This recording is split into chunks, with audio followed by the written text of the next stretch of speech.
Depression affects more than 150 million people worldwide, making it a leading cause of losing healthy years of life as a result of disability. In fact, by 2020, depression may be the second leading cause of healthy years of life lost, second only to heart disease. Why is depression so common? Well, it is said nothing in biology makes sense except in the light of evolution. But why would we evolve to get depressed? Depression poses a baffling evolutionary puzzle, if it has such negative effects, but yet it remains so common and heritable, meaning a big chunk of risk is passed through our genes. So there must be some kind of adaptive benefit. Otherwise, presumably, it would have been naturally selected against. Maybe depression is an evolutionary strategy for defense against infection. Infection has been the leading cause of mortality throughout human history. The average life expectancy was 25, and it was not uncommon for half our kids to die. With such stark capabilities, infection has been a critical and potent driving force in natural selection. When we become infected, there's a surge of inflammation as our body mounts a counterattack. And then what happens? We feel lousy. We feel sick, we get weak, tired, slow, and sleepy. We don't want to see anyone, we don't want to do anything. All we want to do is sleep. It's like we're depressed. And that's great for fighting infection. Not only does it help us conserve energy so we can put up a good fight, but reduces social contact. We're not running around infecting everyone. It's the same reason we evolved to think poop doesn't smell good, or decaying flesh. That keeps us safe from infection. In fact, we see this phenomenon with other social animals like honeybees and mole rats, who feel impelled to crawl off and die alone when they get sick, which reduces the risk for the rest of the community. The relationship between mental health and inflammation was first noted in 1887, for which the only psychiatrist ever win the award got a Nobel Prize. But what evidence have we accumulated in the centuries since that inflammation causes depression? Well, people who are depressed have raised inflammatory markers such as C-reactive protein. Inflammatory illnesses are associated with greater rates of major depression. Indeed, that's what's found in a variety of inflammatory conditions, including more kind of benign inflammatory conditions like asthma and allergies.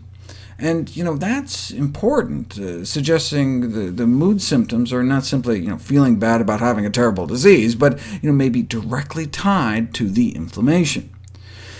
And most powerfully, you can actually induce depression by inducing inflammation. Like when we give interferon for certain cancers or chronic infections, up to 50% go on to suffer major depression. Even just giving a vaccine can cause enough inflammation to trigger depressive symptoms. Taken together, these studies are strongly suggestive of inflammation being a causative factor of mood symptoms. So, can an anti-inflammatory diet help prevent depression? We didn't know until about 43,000 women without depression were followed, along with their diets, for about a dozen years to see who became depressed. And it was those who ate a more inflammatory diet pattern, characterized by more soda, refined grains, and meat, suggesting that chronic inflammation may underlie the association between diet and depression. Normally, we think of omega-3s as anti-inflammatory, but they found fish to be pro-inflammatory, associated with increased C-reactive protein levels, consistent with recent findings that omega-3s don't seem to help with either depression or inflammation.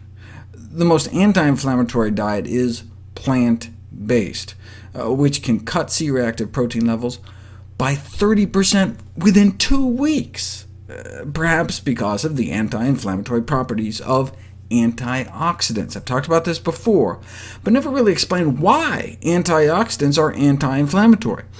See, oxidative damage caused by free radicals may cause an autoimmune response in the body by changing the chemical structure of otherwise ubiquitous molecules to generate new structures that the body attacks as foreign.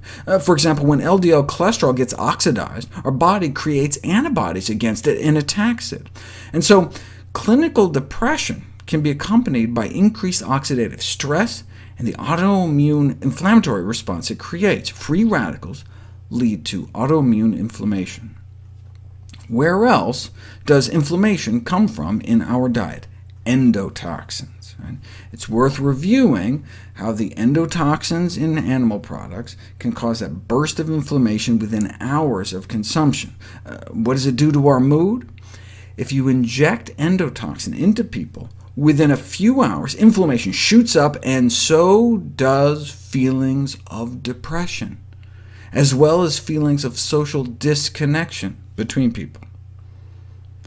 Although previous research has demonstrated that inflammatory activity contributes to depressive symptoms, no work in humans has examined the effect of experimentally induced inflammation on anhedonia, the lack of reaction to pleasurable stimuli. This is an important symptom of depression. No work has been done, that is, until now.